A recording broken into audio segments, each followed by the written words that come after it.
Hello guys, let's move on to the program number 4.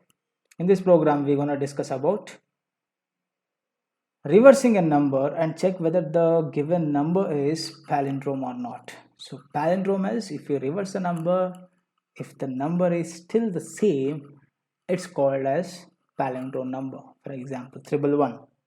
If you reverse the number, still it will be 111. So it's a palindrome number.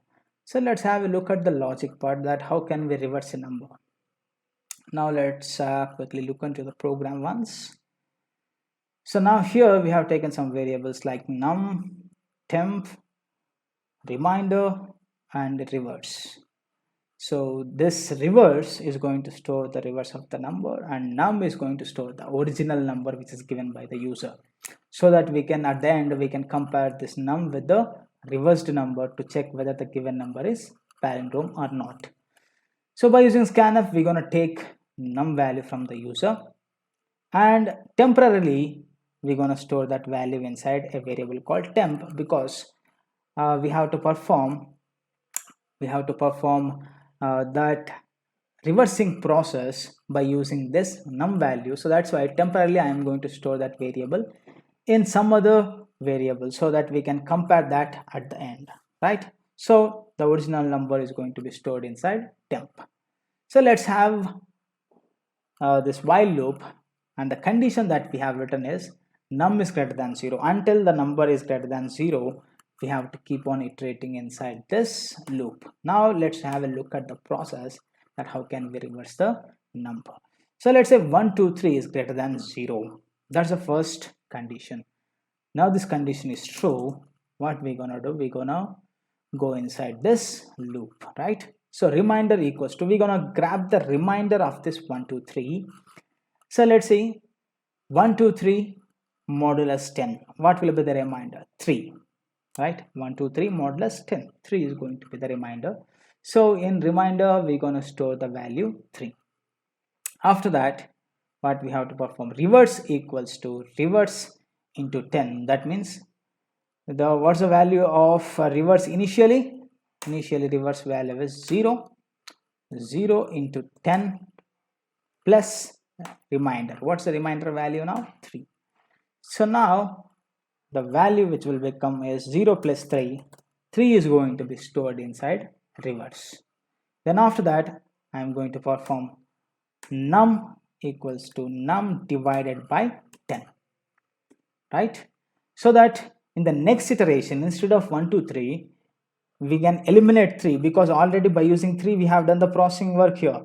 So I should not consider 3, I should consider the remaining two values, which is 1 2. So that's why I want to remove that last number. So that's why I'm going to perform num equals to num divided by 10. So num divided by 10 means 1 2 3 divided by 10, which will be 12, right? Now let's move on to the next iteration. In the next iteration, you can see 12 greater than 0. That will be the next iteration. In this iteration, you can see this condition is true. Now again we're gonna find out the remainder value. So remainder equals to, what's the current num value here? 12. 12 modulus 10. 12 modulus 10. What will be the remainder? 2, right? So now the current remainder value is going to become 2. Now reverse equals to reverse into 10. Previously reverse value is 3. 3 into 10, which is going to become 30, plus the current remainder value, which is 2. That will be the whole reverse value now. So 3 into 2, the previous reverse value, which is 3 into 10, which will become 30, plus 2, the current remainder value, which is 30 plus 2, which is going to become 32 over here.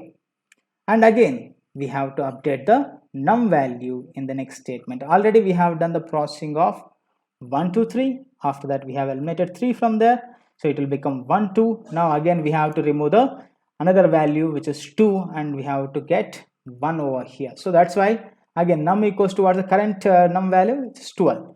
12 modulus 10, it is going to become 1, right?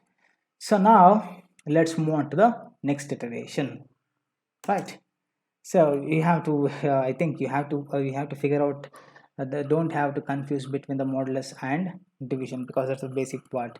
If you are performing division, we're going to consider the coefficient part. If you are performing modulus, we're going to consider the remainder part. Fine. So now here again 1 is greater than 0. Let's move on to the, this condition will also become true. Let's move on to the statements inside the while loop. Now again, remainder equals to num, which is 1 modulus 10. What will be the remainder? 1 modulus 10, which will be 1. Right, 1 modulus 10. The remainder, obviously it cannot be divisible by the 10, right? We're going to get the remainder as 1. Now reverse equals to reverse into 10 plus remainder. Now previous this reverse value is 32. 32 into 10 plus the current remainder value, which is 1. Right? So 32 into 10, which is going to become 320. 320 plus 1, which is going to become 321. Isn't it? So now again we have to update the num value. So if you perform 1 divided by 10, so obviously the coefficient value is going to become 0. Now if you go for the next iteration, 0 greater than 0, right? 0 greater than 0, this condition is going to become false, and we're going to come out of this while loop. Now already this original num value is stored in temp, so that's why we're going to print by using this printf statement. Given number is equals to %d comma temp. Now here it is going to display 123, and the reverse value, what's the reverse value that you got? 321. Right, now if that original value is equals to the reverse value, we can say it's a palindrome. Right, if it is not a palindrome, then this condition is going to become false. Now here 123 equals to 321, obviously this condition is going to become false. We're going to display the given number is not a palindrome. And this is a very simple program, and this logic can be used in multiple programs also, where we're gonna in the complex program also this logic can be very useful, right? So try to understand the logic, then again we'll keep on repeating this logic in various programs. Thank you guys. I'll see you in the next video.